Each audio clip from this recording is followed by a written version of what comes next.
Bom dia, pessoal. Graça e paz a todos. É um prazer, mais uma vez, estarmos aqui na Escola Bíblica Dominical. E a gente, hoje, vai continuar a abordagem que está sendo feita do livro de Mark Dever, Marcas de uma Igreja Saudável. Dentro desse livro, existe um tópico chamado Marcas Essenciais de uma Igreja Saudável. E dentre essas marcas está um entendimento bíblico da conversão. Ou seja, uma das marcas essenciais de uma igreja saudável é ter um entendimento bíblico da conversão. Bom, nós achamos interessante que antes de nós entrarmos diretamente no tema conversão, nós entendêssemos um pouco conversão de quê? Então, a gente vai voltar um pouquinho no tempo, vai fazer uma retrospectiva bíblica para a gente entender a conversão e conversão do quê? Então, o primeiro ponto que a gente vai observar nessa nossa retrospectiva é o homem em seu pecado original. Então, para a gente chegar lá na conversão, a gente vai entender o homem no seu pecado original. E aí a gente vai subdividir em duas partes. O homem e seu pecado original foi o homem criado por Deus. Lá em Gênesis capítulo 2, versículos 7, 21 e 22, nós vamos ver a criação. E depois que Deus cria todo aquele ambiente espetacular, maravilhoso, que o homem, que ele achou por bem criar, então, por fim, ele cria o homem e a mulher. Então, capítulo 2, versículos 7 e 21, fala do homem criado por Deus. Em Gênesis capítulo 1, versículo 26 e 27, diz que o homem não só foi apenas criado por Deus, mas foi criado à imagem de Deus. Então, a gente vai pensar no seguinte: a gente está falando de uma igreja com marcas, com a marca de uma igreja saudável. Essa marca, uma das marcas é ter um entendimento bíblico da conversão. Mas o que é conversão, para que conversão? Mas para isso o sujeito da conversão, a gente tem que entender o sujeito da conversão.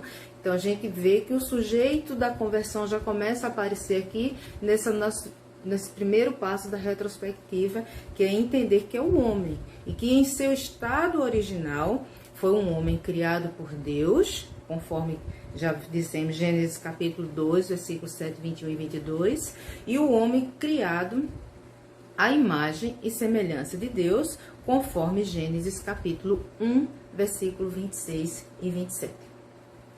O segundo ponto dessa retrospectiva vai falar do homem no estado do pecado, no estado de pecado. Ora, o homem primeiro foi criado por Deus, foi-lhe dado uma expectativa de vida ao lado de Deus. Deus foi bem claro quando divulgou para ele que de toda a árvore ele podia comer, menos daquela árvore do conhecimento do bem e do mal, para que ele não conhecesse a morte. Só que aí aconteceu tudo que nós já sabemos, a gente não vai entrar nesse ponto para a gente não se alongar. E aí vem agora o homem no estado de pecado. E aí a gente vai encontrar agora por que o homem entrou no estado de pecado. Primeiro, porque o homem tomou a decisão errada. E a decisão errada foi a desobediência. A gente vai ver isso em Gênesis capítulo 3. Eu não vou fazer as leituras, vou deixar as citações. Caso os irmãos desejem, façam essas leituras para que possa aprimorar, melhorar o entendimento daquilo que nós estamos falando. O homem tomou a decisão errada, e a decisão errada foi pela desobediência. E a desobediência é o pecado. Pecado igual a desobediência. Desobediência igual a pecado. E o que é pecado? para a gente destrinchar um pouco mais. A gente já sabe que é desobediência, mas pecado também é ofensa contra Deus. Efésios, capítulo 2. A gente vai ver lá em Efésios, o apóstolo Paulo dizendo que pecado é ofensa contra Deus. O que também é pecado? Pecado também é deixar de amar o nosso semelhante. E onde é que a gente encontra isso? A gente encontra isso em Mateus, capítulo 5, versículo 38 ao 48. Encontra também em 1 João, capítulo 3, versículo 15. E encontra também em Romanos, capítulo 13, versículo 9. Uma outra forma da gente intitular, da gente conceituar pecado é, além de ser desobediência, além de ser ofensa contra Deus, além de ser deixar de amar o nosso semelhante, é também ser autossuficiente, é ser egocêntrico, é ser soberbo. Então, quando temos essas características, quando podemos distinguir essas características, também podemos distinguir o pecado. Porque pecado também é autossuficiência, se achar suficiente sem precisar de nada nem ninguém, principalmente de Deus. É ser egocêntrico e ser soberbo. E onde a gente encontra essas afirmações? A gente encontra em Malaquias, capítulo 4, versículo 1, e em Lucas, capítulo 1, versículo 51. Então, a gente já viu aqui o homem no seu estado de pecado, ele ofende a Deus, ele deixa de amar o seu semelhante, ele se acha autossuficiente, egocêntrico e soberbo. Também é indisciplinado. Então, uma outra característica daquilo que é pecado é a indisciplina, a insujeição ou a insubordinação. É estar sempre inconformado com a vontade conhecida de Deus. Então, quando eu apresento essas características também de inconformidade, nunca estou conformada com a vontade de Deus, estou sendo sempre muito indisciplinada, insujeita, insubordinada, então eu apresento características, então eu apresento o pecado. Então, onde é que a gente encontra isso como conceito? Em 1 João, capítulo 3, versículo 4. Então, nessa nossa retrospectiva, nós já conseguimos ir lá no passado, trazer um entendimento mínimo de porquê da conversão e de porquê entender o que é a conversão. E a conversão de quê? Do homem, que a princípio, em seu estado original, foi criado por Deus, imagem e semelhança, mas que pecou a partir da desobediência e que aí acumulou algumas outras características, como ofender a Deus, deixar de amar o próximo, o semelhante, se achar autossuficiente, ser insubordinado, inconformado com a vontade de Deus. Então, a gente viu já 2 pontos. O terceiro ponto: os efeitos do pecado. O homem foi feito à imagem de Deus, pecou. E agora, que consequências, que efeitos esses pecados trouxeram e trazem para a vida do homem? O pecado contamina todos os aspectos da vida do homem. Seu veneno afeta a tudo que ele pensa, diz e pratica. O pecado torna o homem, vamos lá, dentre os efeitos do pecado, dentro daquilo que o pecado faz na vida do homem, uma das coisas que ele faz é tornar o homem culpado diante de Deus. Quando o homem peca, quando nós pecamos, quando nós somos inconformados com a vontade de Deus, quando nós somos desobedientes, nós somos culpados diante de Deus. E nós encontramos isso em Romanos, capítulo 3, versículo 19, e Tiago, capítulo 2, versículo 10. Só repetindo, Romanos 3, 19 e Tiago, capítulo 2, versículo 10. O que é que o pecado também torna o homem? O pecado também torna o homem separado da comunhão com Deus.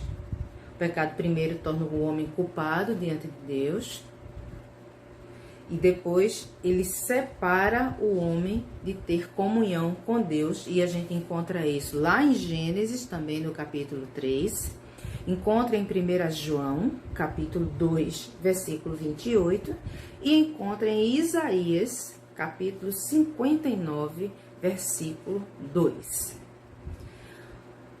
Outra coisa que o pecado torna o homem morto espiritualmente.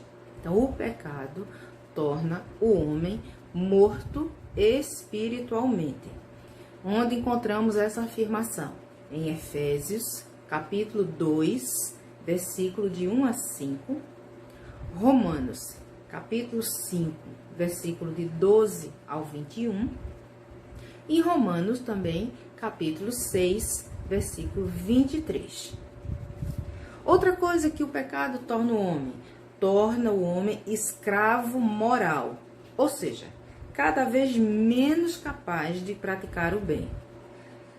Quanto mais eu peco, menos capaz de praticar o bem eu sou, mais afastado do bem eu estou. Então, onde é que nós podemos ver essa afirmação? Em Romanos, capítulo 7, versículos 18 a 20. E também uma outra característica do pecado na vida do homem é herdeiro a tendência do pecado. Nós herdamos o pecado. Nós temos o que chamamos de pecado original. Então, nós herdamos, nós somos herdeiros a tendência do pecado. E onde é que nós podemos também ver isso? Em Salmos, capítulo 51, versículo 5. Salmo 51, versículo 5.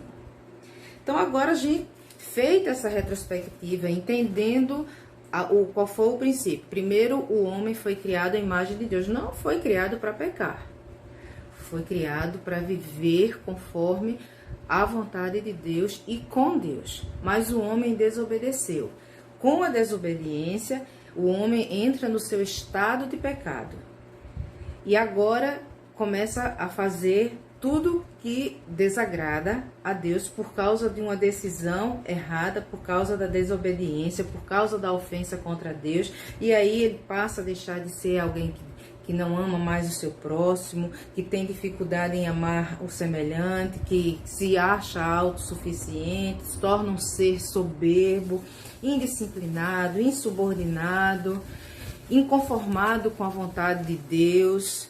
Os efeitos são os piores possíveis, porque o efeito do pecado torna o homem culpado diante de Deus, separado da comunhão com Deus, morto espiritualmente, escravo moral, cada vez menos capaz de praticar o bem e herdeiro à tendência do pecado.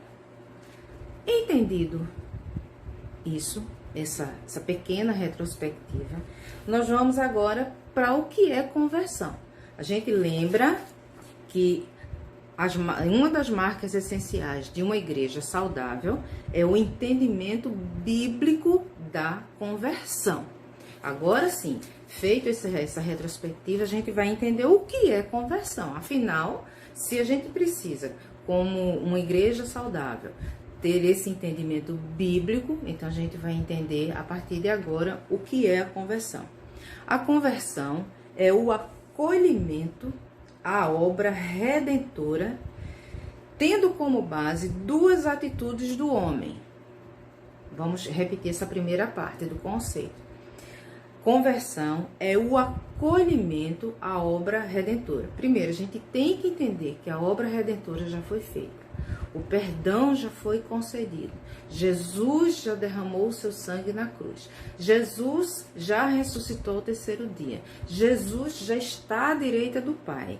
Ele intercede por nós. A obra redentora já foi feita. A primeira coisa é isso. Conversão, a gente tem que entender que é o acolhimento. Eu acolho aquilo que Jesus já fez por mim. A obra redentora. Tendo como base duas atitudes. Como é que eu faço isso? esse acolhimento, como é que eu acolho, como é que eu coloco dentro do meu coração, como é que eu abraço isso, essa obra redentora, essa obra magnífica, maravilhosa que Jesus já fez por nós. A partir de duas atitudes: o arrependimento do pecado e a fé ou confiança. Nós vamos falar mais fé aqui, e a fé no Salvador. Então são duas atitudes do homem: o arrependimento do pecado, se arrepender daquelas coisinhas que a gente já falou, daquelas insubordinações, daquela desobediência, daquele desejo de ser sempre o melhor, o maior, o autossuficiente, que aquele que não precisa de ninguém. A gente se livrar dessa incapacidade de fazer o bem e começar a amar o nosso próximo.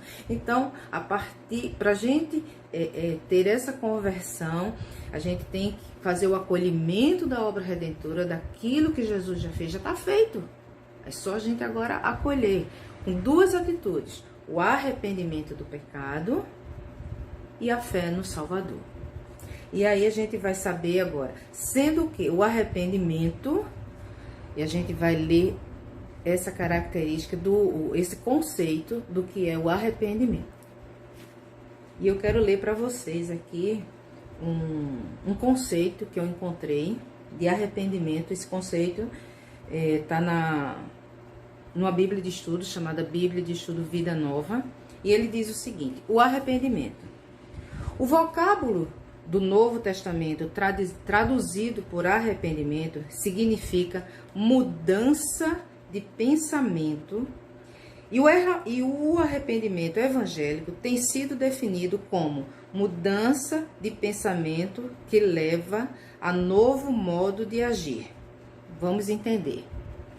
O vocábulo do Novo Testamento traduzido por arrependimento, a palavrinha lá que é no Novo Testamento, a palavrinha no grego que fala de arrependimento, significa mudança de pensamento. Quando a gente traz isso para o contexto evangélico, então o arrependimento evangélico tem sido definido como mudança de pensamento que leva a novo modo de agir.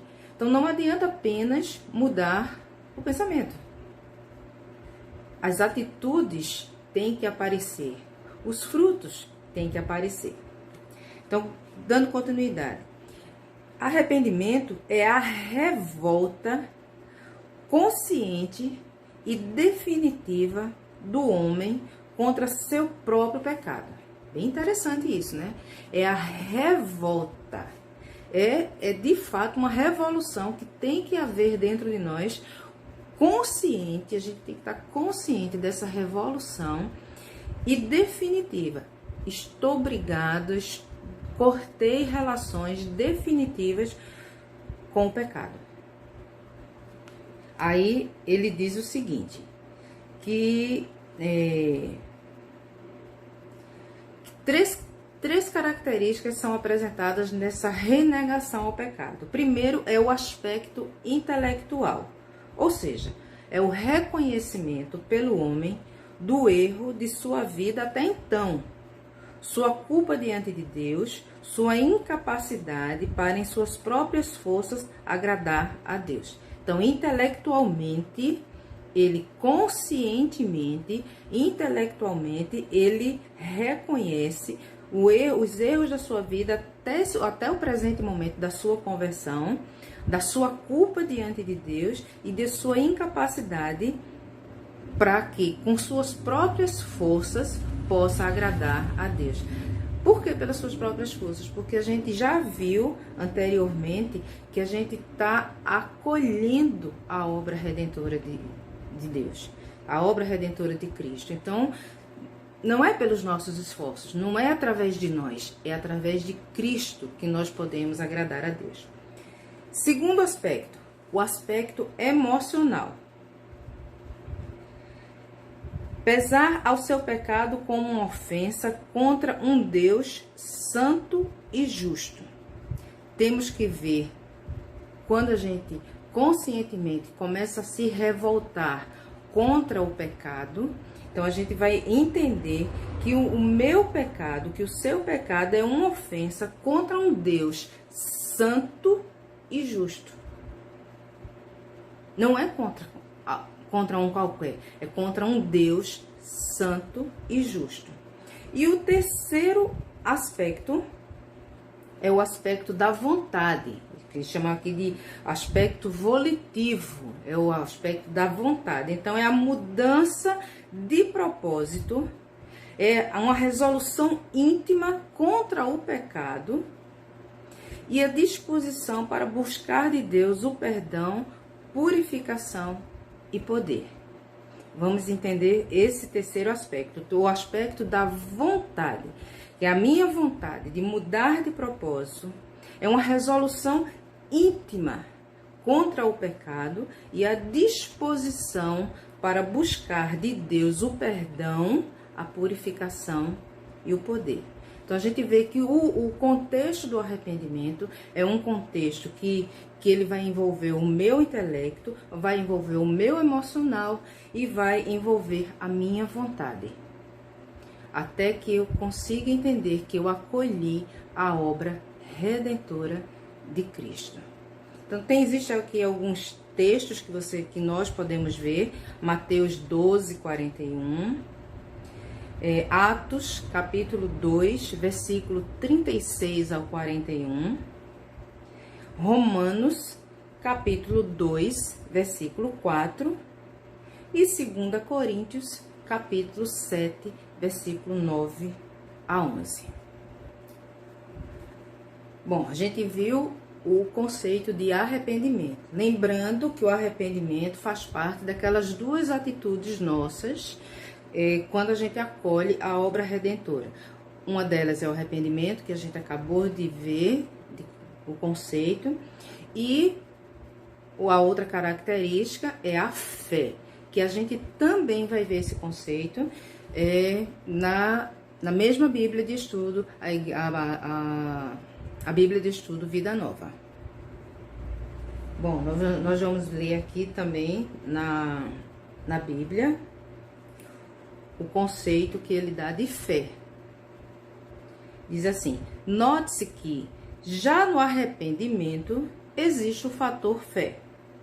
Uma vez que o homem que se arrepende o faz porque reconhece a procedência do testemunho de Deus a seu respeito.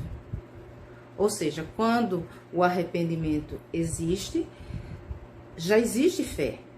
Porque eu não posso me arrepender diante de Deus se eu não reconhecer essa obra redentora de onde ela vem a sua procedência. Então a gente pode perceber isso também em Lucas capítulo 7, versículo 30. E continua o texto. Diz assim: a fé em nosso Senhor Jesus Cristo, além de reconhecer a verdade a respeito do Salvador, deposita nele confiança, a ponto de receber dele a salvação e de submeter-se integral e definitivamente ao seu domínio. A isso é que o Novo Testamento chama de obediência da fé.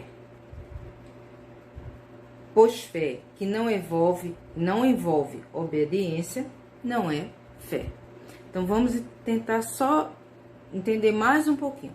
A fé em nosso Senhor Jesus Cristo, além de reconhecer a verdade a respeito do Salvador, deposita, coloca nele confiança a ponto de receber dele o bem maior, que é a salvação, e de submeter-se integral e definitivamente ao seu domínio. Então, a partir do momento do arrependimento e da fé, desse acolhimento da obra redentora de Cristo, nós constatamos na nossa vida e nós dizemos isso para nós e publicamente, que nós nos submetemos integral e definitivamente ao domínio do Salvador. Então, é o que o Novo Testamento chama da obediência da fé. Porque onde não há fé, pois fé que não envolve obediência, não é fé. Obediência e fé andam juntas. Submeter-se ao domínio de Cristo é obedecer a Cristo. Obedecer a Cristo é fé. Então a gente chega naquele ponto da obra acolhedora, da conversão, o acolhimento à obra redentora de Cristo através do arrependimento e da fé. E já sabendo o que é arrependimento e o que é fé. Temos aqui alguns textos com relação à fé que a gente pode dar uma olhada. Romanos, capítulo 1, versículo 5. Romanos, capítulo 16, versículo 26. Atos, capítulo 20, versículo 21. Pronto, já vimos o que é a conversão, já tivemos o conceito de conversão, o conceito de arrependimento, o conceito de fé. Agora, qual o resultado da conversão? A conversão resulta na reconciliação. Lembra lá do estado de pecado do homem? Agora a gente vai entender a conversão bíblica e o seu resultado na reconciliação do homem com Deus por meio de Cristo. O homem, pela sua rebelião, vive de relações cortadas com Deus. Quando, porém, atende o testemunho de Deus a respeito do pecado, que é o arrependimento, e da obra redentora efetuada por Cristo, que é a fé, está, desse modo, atendendo à solicitação feita em nome de Cristo, que se reconcilie com Deus. Então, o resultado da conversão, através do acolhimento da obra redentora, do arrependimento, da fé, é a reconciliação com Deus através de Cristo Jesus. E a gente pode ver isso em 2 Coríntios, capítulo 5, versículo de 17 a 20. Reconciliado com Deus, aí a gente vê o quão poderoso e quão grandioso é o efeito da conversão na vida do homem, na vida da mulher, na vida do convertido. Na conversão, o Espírito Santo de Deus opera no homem aquilo que nós chamamos de o novo nascimento. E o novo nascimento, segundo o texto aqui também da Bíblia de Estudo Vida Nova, diz assim: é tão profunda a transformação que o Espírito de Deus opera na pessoa que se converte, que nosso Salvador a chama de novo nascimento. Lá em João, capítulo 3, versículos de 1 a 15, o próprio Jesus intitula essa ação do Espírito Santo, essa reconciliação de novo nascimento. O novo nascimento é o princípio da nova vida espiritual que Deus dá a quem, até a sua conversão, estava morto nos delitos e pecados. Estávamos mortos nos nossos próprios delitos e pecados, mas a partir da conversão, do novo nascimento, o Espírito vai nos proporcionar que essa morte, ela deixe de existir, e aí a gente passe a ter uma vida, a viver com Cristo. O texto diz assim: é o princípio da nova vida espiritual que Deus dá a quem, até sua conversão, estava morto nos seus delitos e pecados, ou seja, espiritualmente morto para Deus, e que agora começa a viver, ou passa da morte para a vida, conforme 1 João, capítulo 3, versículo 14. Então, entendemos o que é a conversão, entendemos que é a obra de acolhimento, entendemos o arrependimento, entendemos a fé, entendemos o resultado, que é a reconciliação com Deus, e a partir daí a grande obra que o Espírito Santo faz, que o próprio Jesus intitula de novo nascimento, quando a gente deixa de viver desagradando a Deus, naquele estado de pecado, e passa a viver uma vida que definitivamente agrada a Deus. Então, nascido assim, tendo esse novo nascimento agora na família de Deus, o pecador salvo goza da vida eterna e da adoção como filho de Deus. Então, agora, para a gente finalizar, então, uma igreja saudável, que tem como uma de suas características o entendimento bíblico da conversão, é uma igreja que faz jus a esse entendimento, que consegue constatar a partir dessa retrospectiva que nós fizemos, desde a criação até o estado de pecado que o homem se tornou, depois a obra vicária de Jesus, o acolhimento dessa obra redentora, a explanação da fé e do arrependimento, a partir daí um novo nascimento, ser adotado como filho de Deus e gozar da vida eterna. Então, uma igreja saudável, ela é caracterizada pelo entendimento bíblico da conversão. Eu acredito que nós hoje, a partir desses conceitos rápidos e dos textos bíblicos que foram citados, nós podemos ter, se tínhamos alguma dúvida com relação à questão da conversão, a gente pode começar a tirar essas dúvidas a partir de agora e ter um entendimento de fato da conversão. Uma igreja saudável é caracterizada pelo entendimento de que seus membros devem experimentar, passar pelo processo de mudança radical conforme a Bíblia. Uma igreja saudável é caracterizada pelo entendimento de que seus membros devem experimentar e passar pelo processo de mudança radical conforme a Bíblia. Uma outra coisa, uma igreja saudável é caracterizada pelo entendimento de que os verdadeiros convertidos se evidenciam pelos frutos, pelas mudanças, pelo interesse em guerrear contra os seus pecados. Mesmo quando tropeçam, a gente tem que entender que o pecado ainda tem essa influência na nossa vida, mas aí ele passa a ser visto como um tropeço, e quando a gente percebe que a pessoa está lutando contra isso, tá batalhando, está guerreando contra isso, então a gente entende que houve uma conversão nesse membro, nessa pessoa. Quando essas pessoas demonstram interesse em desfrutar da comunhão dos cristãos e ainda tendo novos motivos para gastar tempo com não os cristãos. Que a gente tem que entender que, como missionários que somos, nós não vamos deixar de nos relacionar com as outras pessoas, mas nós temos que ter uma motivação nova para nos relacionarmos com essas pessoas, porque relacionamento de fato vai produzir evangelização, gente. Podem ter certeza que relacionamento produz evangelização. Agora nós temos que ter vida para que esse relacionamento produza essa evangelização.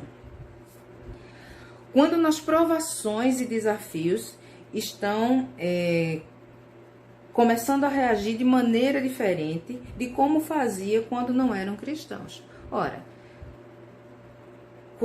como você, como eu, reagíamos a determinadas situações constrangedoras, que nos chateavam, que nos faziam explodir, responder de primeira, machucar alguém. E aí, quando a gente começa a não fazer mais dessa forma que era a forma quando eu estava no estado de pecado, mas agora fazer da forma que agrada a Deus, isso é um sinal da conversão. Então, a igreja saudável percebe isso nos seus membros, que apesar de serem crentes em Jesus, apesar de serem verdadeiros cristãos, serem convertidos, terem a vida eterna, gozarem da salvação, e terem uma vida de dificuldades também, e de aflições, porque no mundo nós temos aflições, mas diante das aflições, qual a nossa reação? Como nós estamos encarando isso? Estamos demonstrando que de fato fomos e somos convertidos em Cristo? E uma outra coisa, pela disposição para ver o pecado com muita seriedade. O pecado não pode ser tido como uma brincadeira. A gente não pode brincar com o pecado, achar que eu sei que se eu pedir perdão, Deus vai me perdoar e e levar a vida como se não tivesse compromisso. A gente tem que lembrar que novo nascimento nos traz aquele conceito de a gente ter, de estar completamente obediente a Cristo, estar completamente concedido a sua vida para Ele. A partir de agora eu sou dele e como Senhor, Ele é que vai definir o andamento da minha vida. Então a gente vai terminando por aqui essa aula. Eu espero que tenhamos aprendido sobre a conversão, tenhamos aprendido um pouco mais de como nós podemos questionar, mas verificar a conversão em nós e quem sabe nos outros também, nos membros da nossa família evangélica. Como é que a gente caracteriza, por que a conversão veio, por que essa mudança radical que nós temos que ter, porque nós não fomos criados para o pecado, nós não fomos criados para a desobediência, nós não fomos criados para morrer, mas nós fomos criados para vivermos com Deus, para sermos obedientes e para termos vida eterna. E a conversão dos nossos pecados, a resolução de acolher a obra redentora de Cristo através do arrependimento, da fé e deixar que o Espírito Santo promova esse novo nascimento é que vai nos capacitar, que nos dar certeza do que é conversão. E conversão é uma característica essencial de uma igreja saudável. Que Deus nos abençoe.